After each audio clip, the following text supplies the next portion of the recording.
Excise narcotics control کے operations کو مؤثر اور نتیجہ خیز بنانے کے لیے افرادی قوت بڑھانے کا فیصلہ۔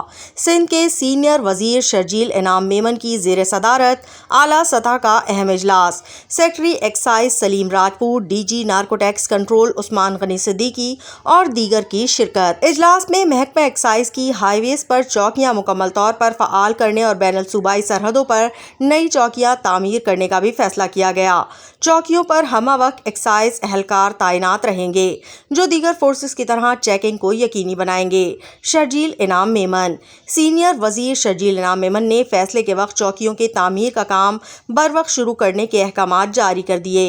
اجلاس میں موٹر وہیکل ونگ سے 100 سے زائد کانسٹیبلز کو نارکوٹیکس کنٹرول ونگ میں لانے کا بھی فیصلہ۔